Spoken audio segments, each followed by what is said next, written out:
about 2 minutes to get him introduced. How this 14th Amendment changed everything. I thought it was interesting to see in the news yesterday that Louisiana State Court decided that the Louisiana Marriage Amendment was unconstitutional, and they cited the Due Process Clause of the 14th Amendment, the Equal Protection Clause of the 14th Amendment, and the Full Faith and Credit Clause, which is not in the 14th Amendment. So perfect timing. Our speaker today is going to talk about the 14th Amendment, and here we have yet another example of the 14th Amendment being used to wage kind of a social revolution, or at least to follow one. I'm not sure which is leading, which is following sometimes. But it's an interesting subject because it's not always been used for bad things. I mean, let's face it, the black codes in the aftermath of the Civil War were terrible and provided fodder for those who wanted to federalize certain things through the 14th Amendment. Also, recently, the Second Amendment cases, we like the outcome. True Federalists would be disappointed by the process, and we should be concerned about ends and means. But here we see gun rights being somewhat upheld using the 14th Amendment, so not all bad. The guys who opposed the Kelo decision, which was quite shocking with the eminent domain seizures, though they lost that majority and there was a backlash at the state level, they were arguing against this eminent domain seizures of private land for private use. And they were using incorporation doctrine to do something that, at least from a property rights perspective, we would consider good. So I say all that to say that it's not really cut and dried. It's a messy situation. The 14th Amendment, though, has been used for virtually every controversial issue that you can imagine. Not all, but almost. And I think it's important that we understand it because it's part of that transformation that occurred in the Federal Republic that we were given originally. As one man said it, there's been a revolution within the form. And part of that revolution was the 14th Amendment. So here to talk to us about it is Richard Church. I got your bio on here, Richard, but I guess it went to page 2. Richard has spoken to us actually 3 times in the past. I've had him come twice already on Constitution Day to talk about Constitution-related things. The first time he talked about the Constitution, it was about things that the liberals and conservatives had done to wreak havoc on the Constitution. Last year it was about the Commerce Clause, which is another one of those open-ended grants of power. And I wish so bad we had that talk recorded, but we're going to remedy that today when we talk about the 14th Amendment and have this recorded. Richard's got a fairly popular Constitution series on YouTube called Securing the Blessings of Liberty. He's a freelance website designer and homeschools some children, chairman of the Adams County Republican Party, and active with the Wisconsin Campaign for Liberty. So with all that, join me in welcoming Richard Church.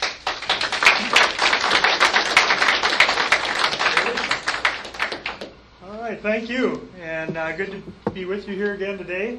I was trying to remember how many times I've been here before, but yeah, it's 3 times, so today's the fourth time I've spoken here, and good to be here. It was a beautiful drive over today. It was worth it to come over just for the drive, I think, and I got the beautiful drive back as well. But glad to be here and to talk to you about issues of the Constitution. Do I need to do something with the microphone? I'm getting a buzz here from somewhere. So, okay. When I turn certain directions, I hear a buzz. But the 14th Amendment, if you read very many Supreme Court decisions, you see over and over again references to the 14th Amendment. It's probably the most referenced section of the Constitution in very wide-ranging Supreme Court decisions. And that should tell you something about the relationship of the 14th Amendment to the current state of our nation and our laws. The 14th Amendment, I gave the title today, How the 14th Amendment Changed Everything, because realize that the 14th Amendment, which was ratified just after the Civil War, really changed the character of our federal republic from what it had been previous to that.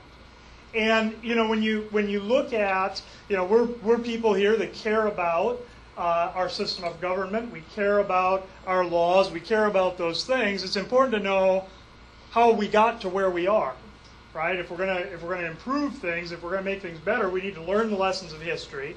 We need to understand how we got to where we are if we're ever going to change things. And so we're going to begin with a little bit of history here regarding the 14th Amendment. This is one of the Reconstruction Amendments. You know, you have soon after the ratification of the Constitution, you have the Bill of Rights, the first 10 amendments to the Constitution that are ratified. You have a couple of additional amendments in the years between the Bill of Rights and the Civil War. But after the Civil War, you have 3 amendments to the Constitution, the 13th, 14th, and 15th, that are known as the Reconstruction Amendments. And you understand that there was a shift that was taking place in the country. There were some cultural things that were going on. Certainly the freeing of the slaves under the 13th Amendment created some need for some changes in a lot of laws. By the way, realize that the slaves in this country were freed by the 13th Amendment, not really by the Emancipation Proclamation. The Emancipation Proclamation freed slaves in rebellious areas, but in the rebellious areas, the slave owners they didn't care what President Lincoln had to say at that time, and realized that there were slave states in the Union, right? People don't realize New Jersey was a slave state, Delaware was a slave state, Maryland was a slave state, all right? And the slaves there, Ulysses S. Grant was a slave owner. His slave was not freed by the Emancipation Proclamation. His slave was freed by the 13th Amendment. Now, with the freeing of those slaves, that created some issues constitutionally. One of the things that took place is it meant that, you know, previously the slaves, when counting the census for representation in the House of Representatives, for instance, slaves were counted, it was 3/5 of the numbers of slaves. That doesn't mean that they believed that slaves were 3/5 of a person. That's not the wording of the Constitution. What that was to do was it was to limit the power of the southern states in Congress. When people, you know, give that 3/5 compromise as an example of the prejudice that existed, they almost always get it wrong. It doesn't say they're 3/5 of a person. What it says is that for counting, for representation in Congress, that 3/5 of the slaves are counted. By the way, it doesn't say 3/5 of black people. It's 3/5 of slaves. Freed black men were counted just like anybody else. Yeah, 'cause we're slaves now too. Well, yeah, you can make that argument. But anyway, with the freeing of those slaves, what it meant now, as they were looking at these southern states, renormalizing the relationship between them and the Union, it meant they were going to be entitled to much greater representation in the House of Representatives because of the way the counting would work. However, in many of those southern states, they were still not allowing the freed slaves, the freedmen, to vote or to enjoy other rights that were guaranteed under the Constitution, or at least the federal government was prohibited from violating those rights.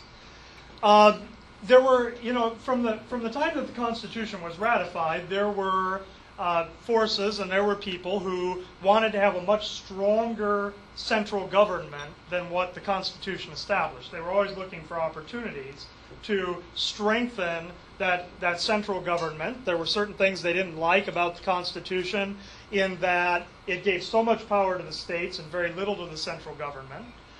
Realized that prior to the 14th Amendment, the federal government had very little enforcement power. Certainly they could enforce things like piracy and treason and these kinds of things, but there was very little enforcement power at the federal level, and there were people who wanted to remedy that. And even when it came to matters of the Bill of Rights, most of the enforcement or most of the protection of those rights was left to the states. Okay, so there were people who looked at the situation in the South with the black codes, where many of the freedmen were really little better off than they had been as slaves. They had very little civil rights, and they said, how do we remedy this? Now, some people were doing this out of a very noble motivations. Some of them were looking at it as an opportunity to increase federal power, increase power of the central government. And one of the laws that was passed to help remedy some of these problems was the Civil Rights Act of 1866. And in fact, much of the 14th Amendment is taken directly from that Civil Rights Act. There was a lot of controversy around that Civil Rights Act of 1866, and a lot of the controversy had to do with the more radical elements of the Republican Party. The radical Republicans, they wanted to, in the aftermath of the war, they wanted to punish the southern states as much as they could. And after the assassination of Lincoln, Andrew Johnson took a much more moderate approach. You know, Johnson had been the vice president under Lincoln. He becomes the president, and he took a much more moderate approach. This Civil Rights Act, Johnson had some problems with it.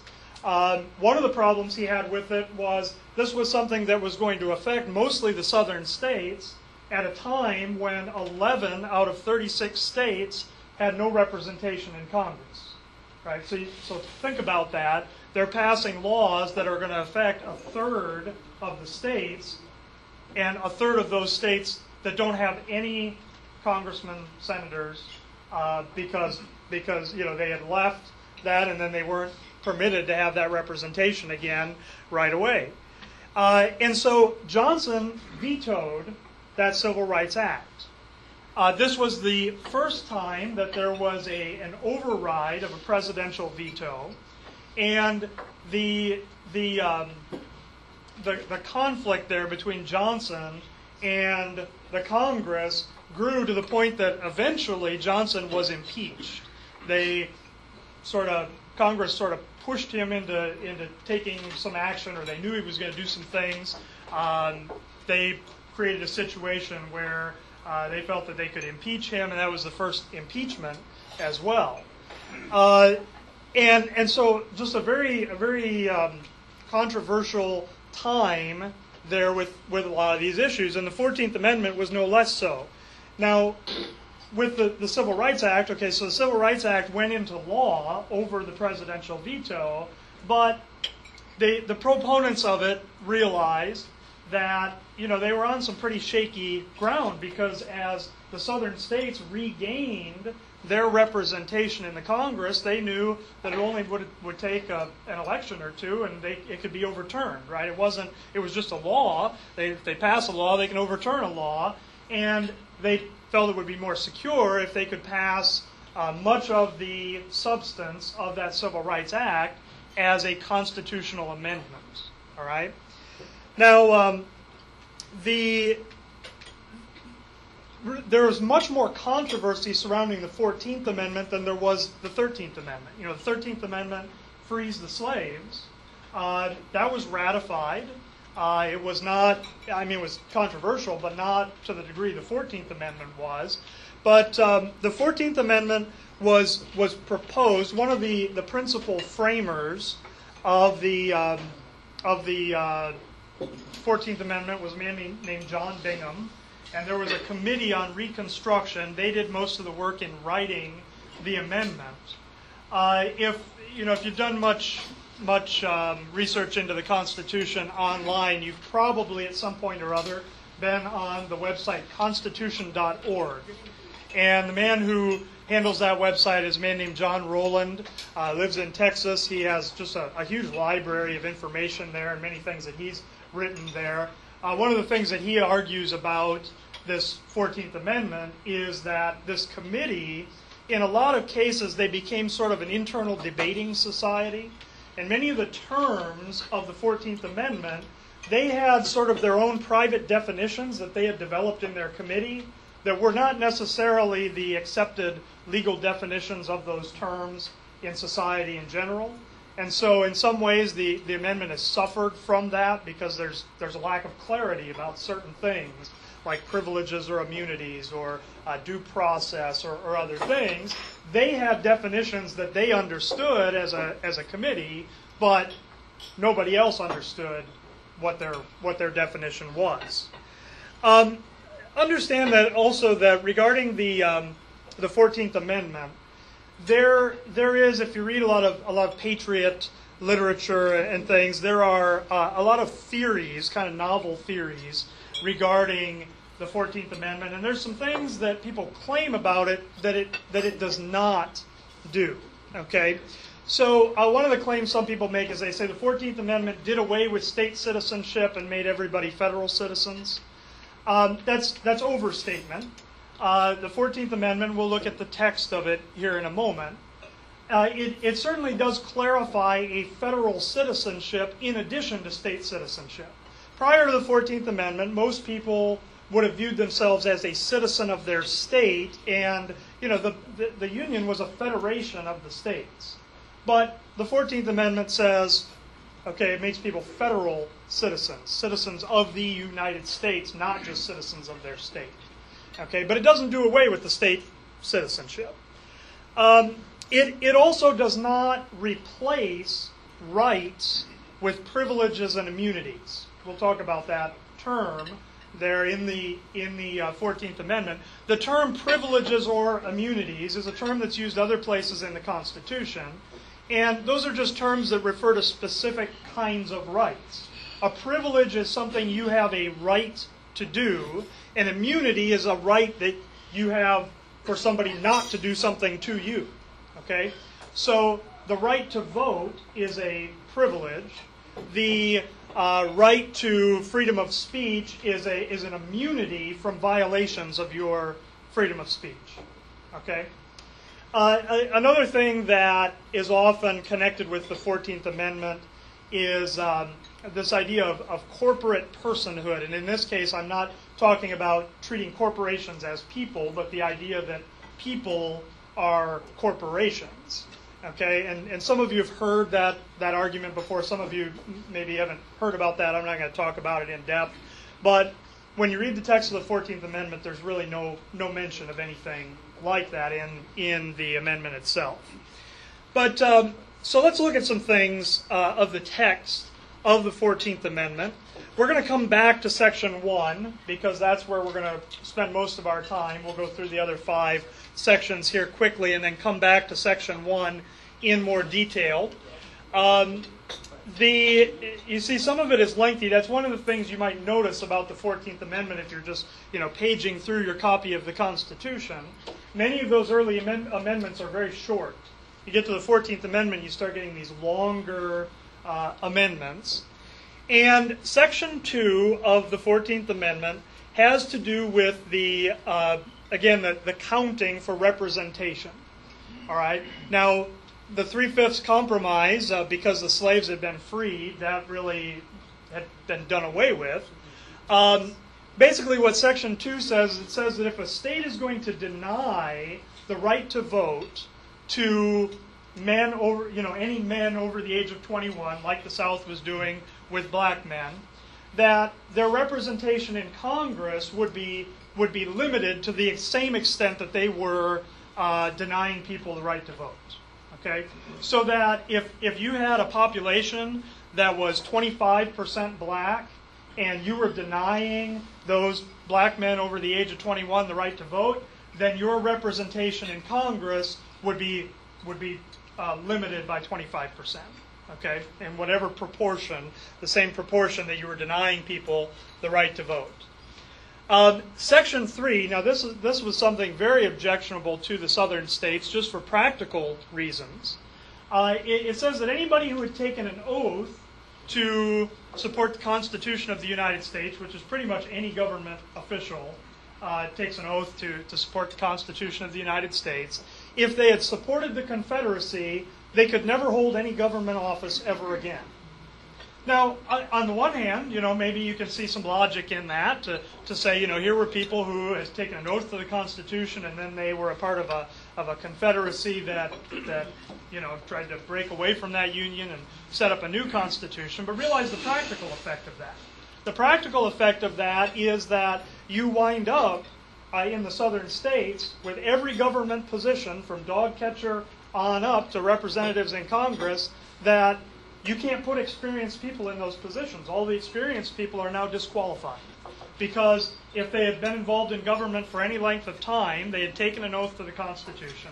If they served under the Confederacy, now they can't ever hold office again unless they get special permission from Congress by a 2/3 vote.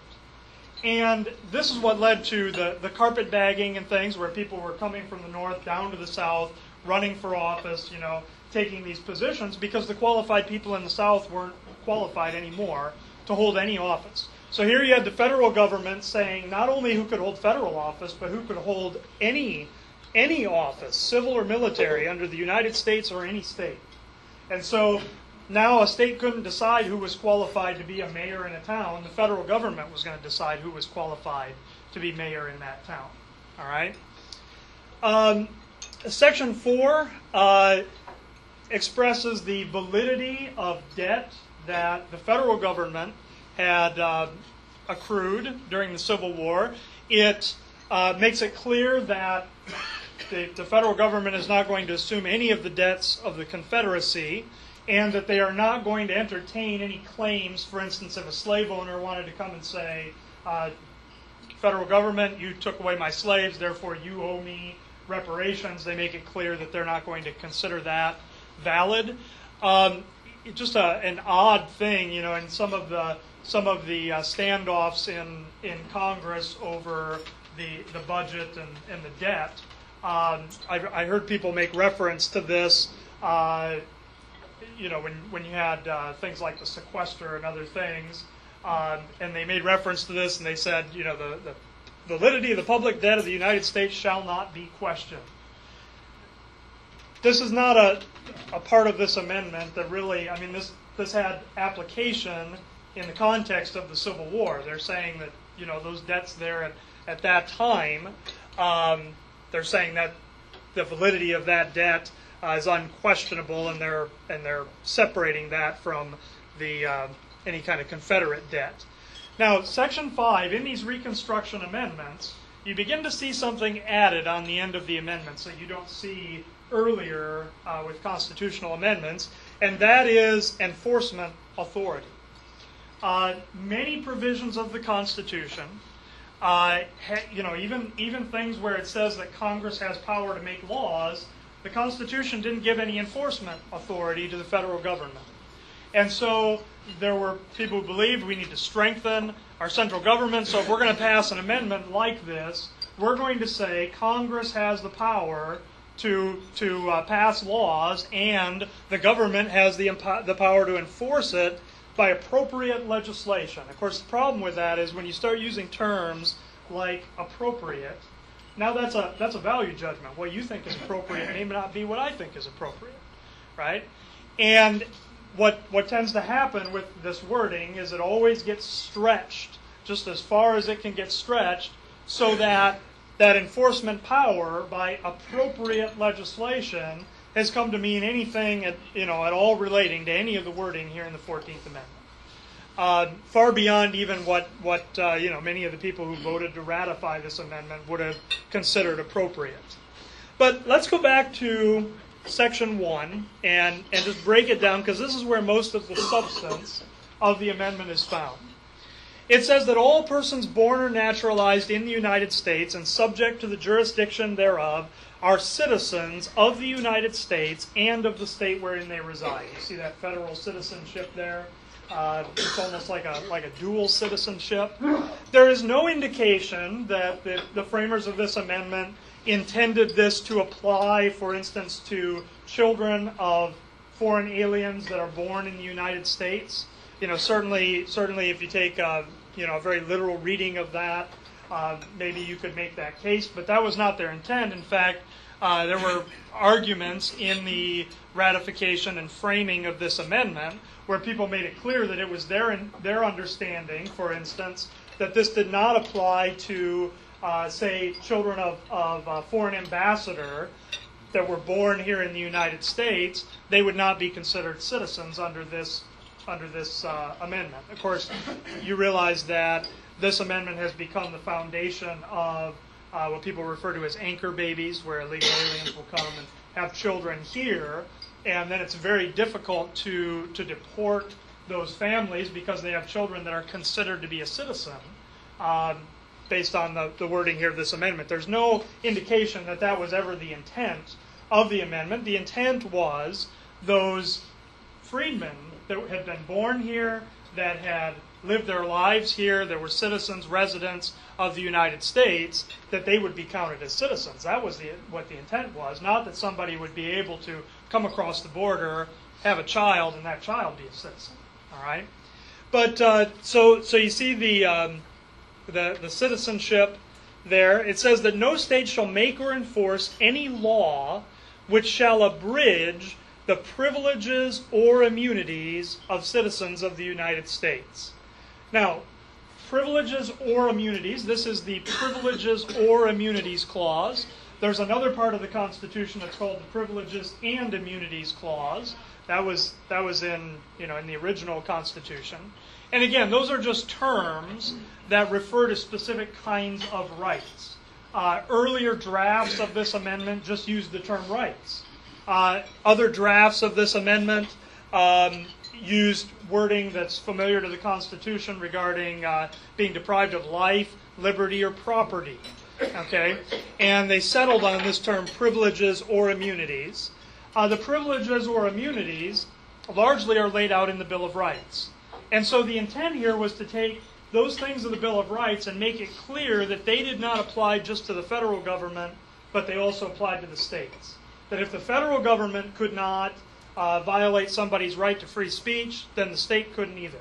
If the federal government could not violate somebody's right to trial by jury, then the state couldn't either.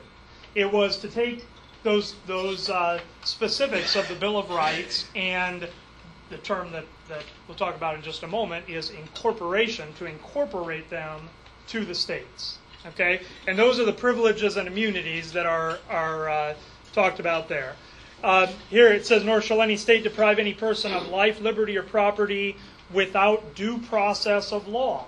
Again, wording familiar to other parts of the Constitution, but now here it's saying the state can't do it either. The federal government can't do it, now the state can't do it either.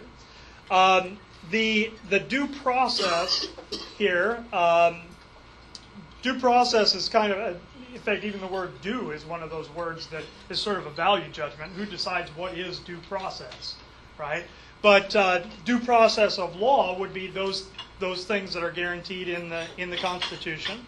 Right to trial by jury, protection against double jeopardy, these kinds of things. And it says, nor shall any state deny to any person within its jurisdiction the equal protection of the laws. And what that is, there were, again, under the black codes, there were many places where, for instance, if I, as a white person, if I went and stole something from a black person, and he wanted to go to law to get the matter settled, he didn't have any right to go into the court and to make his case. Now, if he stole something from me, I had the right to go into court and make my case, and he couldn't even come in and make a defense. Okay? And so there were people that were being denied the equal protection of the laws. They didn't have the right to come and bring a case in the courts. They didn't have the right to hear their case or have their case heard or present a defense or those kinds of things. This amendment says the states can't do that anymore. They can't deny people the equal protection of the laws. Now, as you can imagine, ratification was a very messy affair with this amendment. In fact, probably some of the strangest ratification process of any of the amendments to the Constitution. You had many of the southern states, well, all the southern states, and several of the northern states, when they first voted on ratification, rejected this amendment. And much of that was a realization that this was more than just giving civil rights to the freedmen. This was changing the nature of the federal republic. You see, a federal republic, it was a federation of states where all the power resided with the states. What this amendment did was it put the federal government even between a state and its own citizens.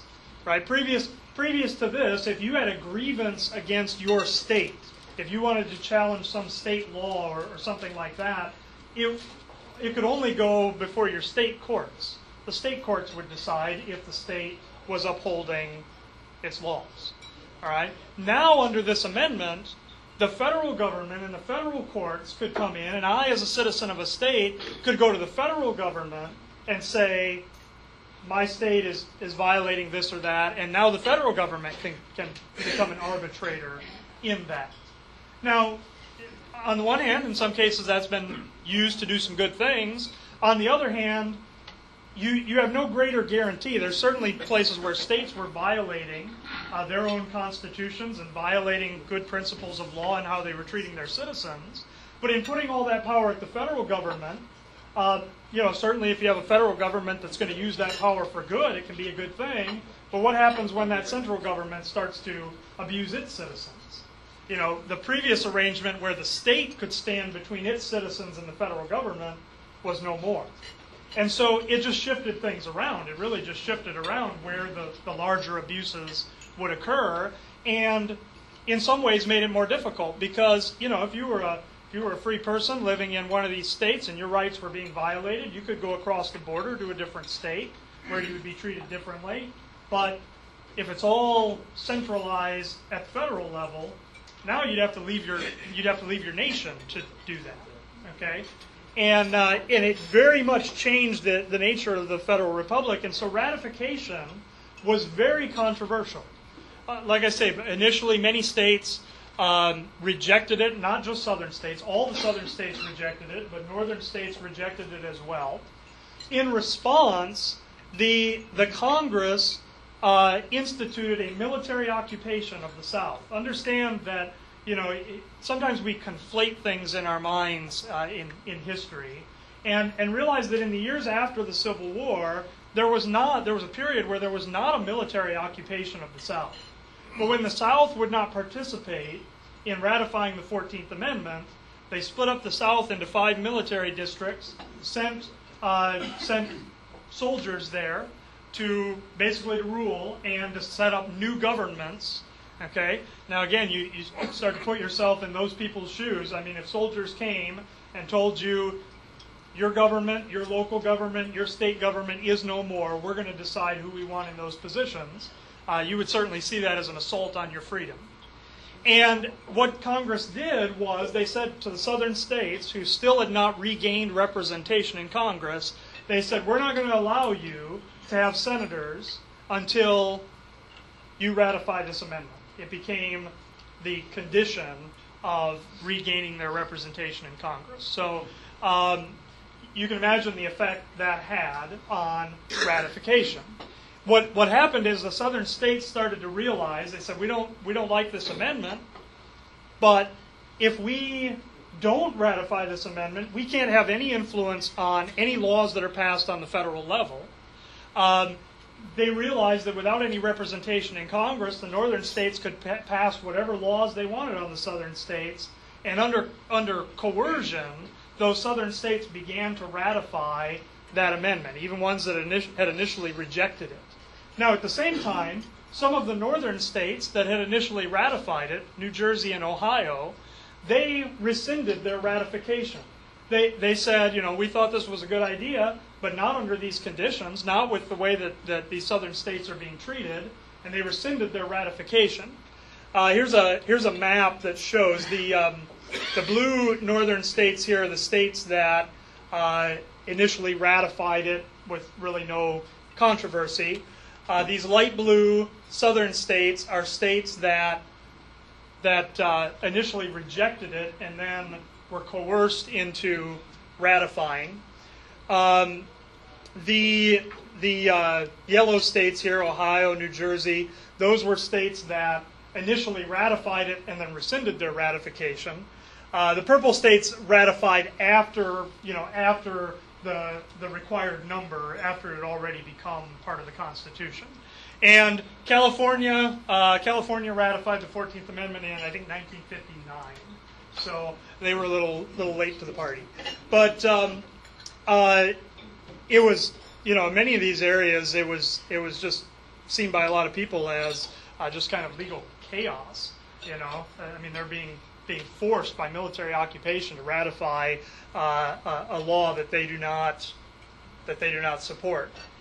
By the way, the federal government chose to ignore the fact that Ohio and New Jersey rescinded their ratification. They certified it. Congress passed a resolution. They said it's ratified.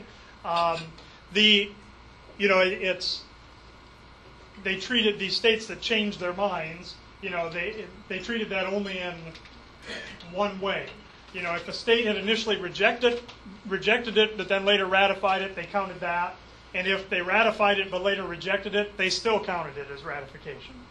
Okay, but that was the situation. Now, when it comes to the interpretation here, and this is really how this amendment affects us. When it comes to the before you go yes.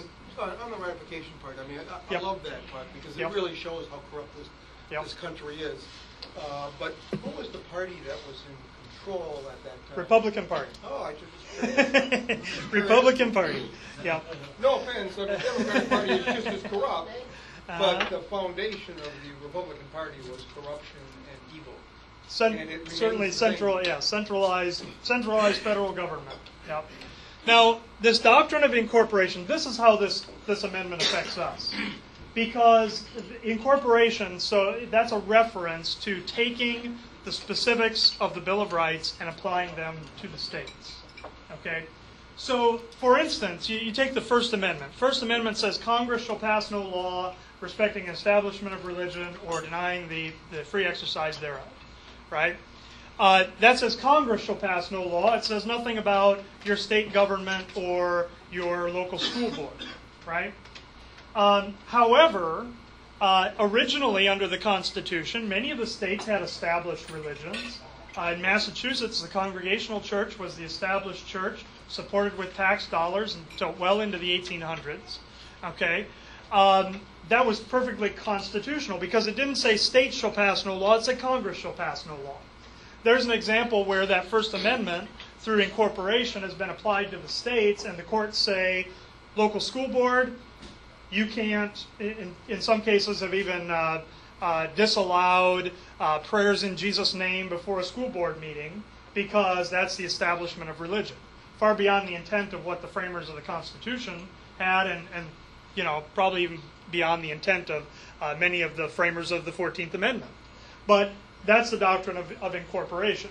It's interesting, by the way, kind of ironic historical fact, much of the debate around the 14th Amendment and the giving of civil rights to the freed slaves had to do with the right to keep and bear arms, because many white people, it was just unthinkable to them that these freed slaves would be able to carry a gun. That was unthinkable, right? And so, I mean, even in the North, a lot of them did not want to see that. That's what much of the debate was about, and many of the framers of the 14th Amendment emphasized that point, that yes, that was the intent, was that the protections of the Second Amendment would be protected against state intervention. The odd point of history is that of all of the specifics of the Bill of Rights, almost all of them have been incorporated to the states, but the Second Amendment was not incorporated to the states until 2010 in the McDonald case, McDonald versus Chicago. And yet that was what everybody was concerned about with the 14th Amendment. That's what much of the debate was about, and that was clearly the intent. It wasn't incorporated to the states until just recently.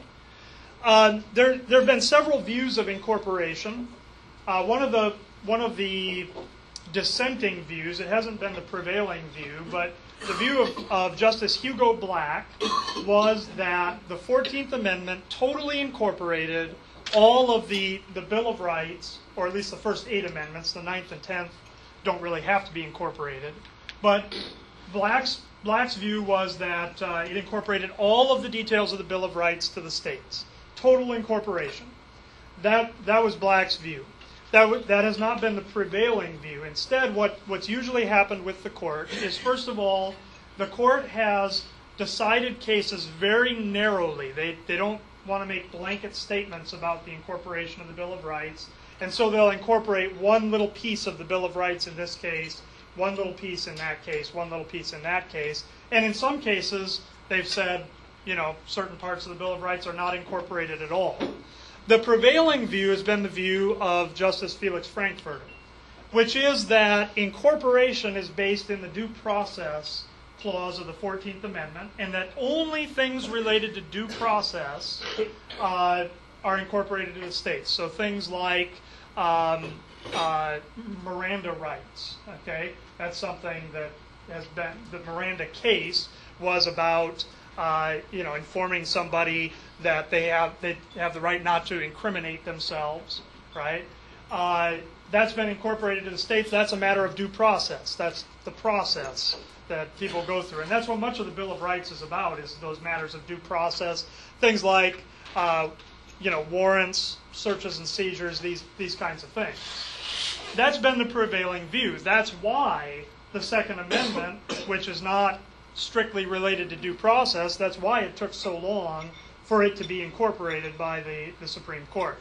Now, I will tell you that there is possibly an emerging view.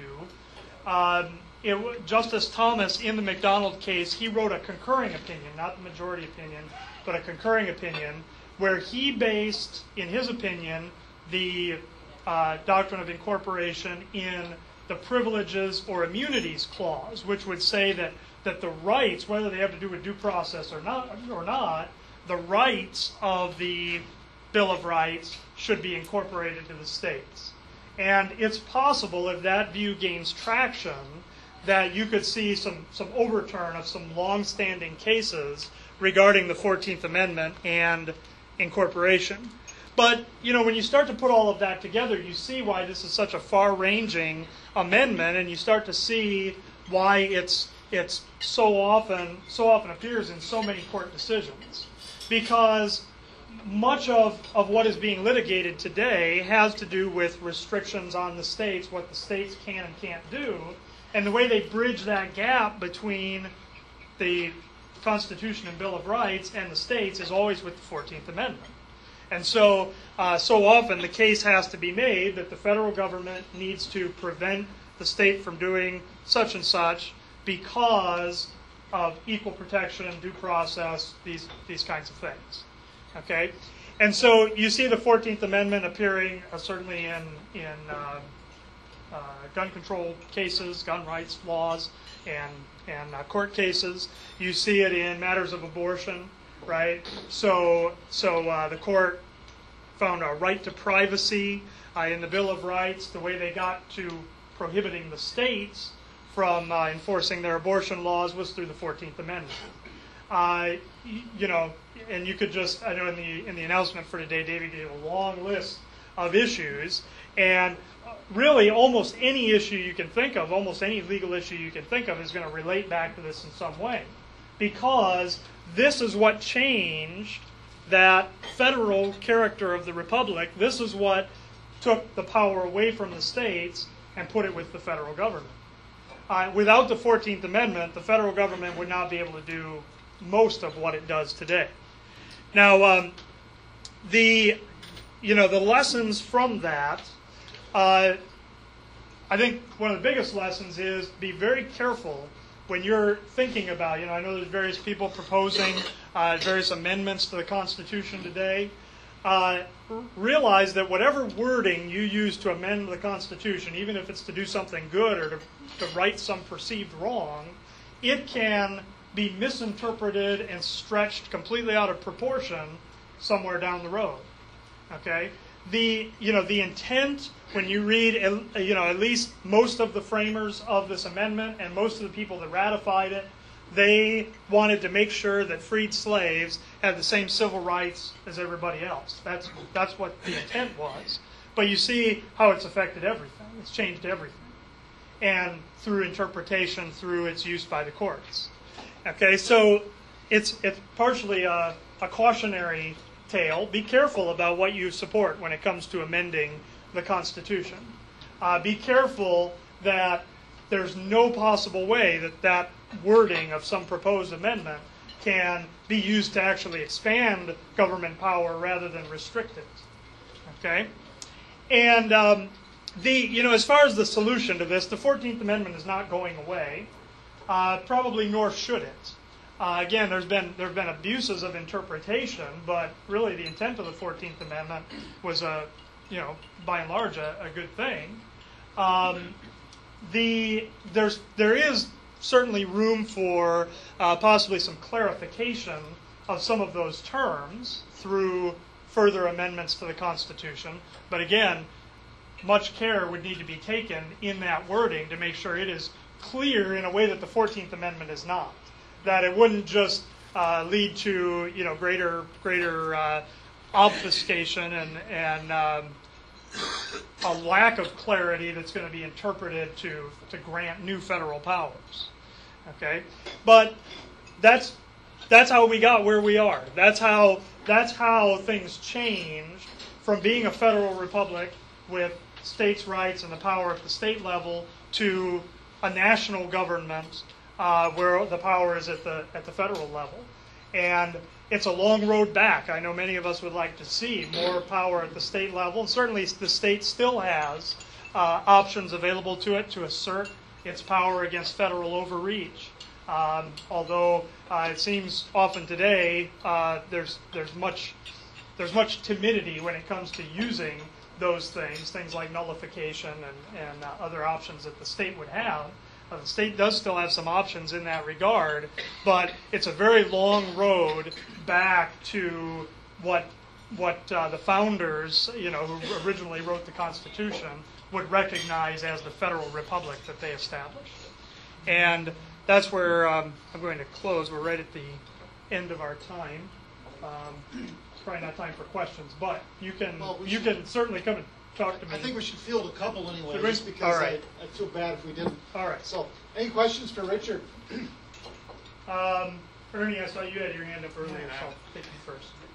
Apparently, it sounds like the 14th Amendment was not legally and properly ratified, so how can it be an amendment to the Constitution? It wasn't legally and it wasn't ratified by enough states. Yeah, eventually it was ratified by enough states. I think for certain it had not been legally ratified when Congress said it had been ratified. It eventually was ratified by enough states, but you do have to consider that many of those states did so under coercion, right? I mean, they did so at a time when their town halls were occupied by Union soldiers, and they had no functioning government, and they were forced to vote on this in order to have any kind of functioning government. Well, then, building on that question, though, is coercion acceptable ratification based on the basis of the Constitution and the first 12 amendments? I don't believe it is. It's not. I don't believe it is. Repeat the question. Basically, if ratification under coercion is valid, the reality, though, the practical reality at this point is, maybe an interesting historical debate, okay, but in the practical sense, it doesn't matter. I mean, we can debate it historically, and I'm on the side of saying no, it was not legally ratified, but the reality is that no court is going to overturn it at this point. That's the practical reality. So the question more is how do we mitigate the negative effects of it, through the legal process. Certainly that would be an option. I don't see that as being a viable option anytime soon, but certainly the situation could arise possibly where there might be support for that. Now, let's see. You were next. Well, I was going to say, one nice thing would be to clarify that born in the United States, so that we don't have this constant anchor baby deal going on. Right. That would be a definite place where clarification would be helpful. And, many of these constitutional issues, clarification would be beneficial whether or not it's clarified in the way that I might like or you might like, because when it's not clear, it just leaves it to the courts to do whatever they want to do, right? And if it's clear one way or another, then you take away that liberty from the courts and you put it with the legislature where it belongs. So. Well, I was going to ask, since the Constitution only really applied to the federal government, then people's individual rights and so forth within the state were guaranteed by what? The state constitution Yes. Yep. Yeah, and the state. If you look at various state constitutions, what you see is most of the protections of the Bill of Rights appear in almost every state constitution anyway. Those many of the southern states, they were violating their own constitutions in some of the things that they were doing. So the question is, where is the remedy? And again, that's where some people said, well, we have to give more power to the federal government to remedy this situation with the states. I think probably men like Madison and Jefferson, their remedy is what you find in the Declaration of Independence, where if a government is violating the rights of its citizens, it's their job to rise up and change that government one way or another, right? And that's what we did with regard to the Crown in the War for Independence. But unfortunately, by right, I think for some of those abuses, there probably was not a practical remedy, except to do this with the 14th Amendment. I'll leave it up to you to weigh whether the good that was made possible by the 14th Amendment outweighs the bad that it brought as well. That's a decision, I guess, for you to make. But whether it does or not, again, it changed the character of the Republic. One more. One thing you're thinking about, like after the Second World War, the United States treated Japan much better than what the South actually really got treated after the Civil War. I am shocked. I never even realized this. Now, today I learned a lot. Good. All right. Thank you, Richard. Thank you.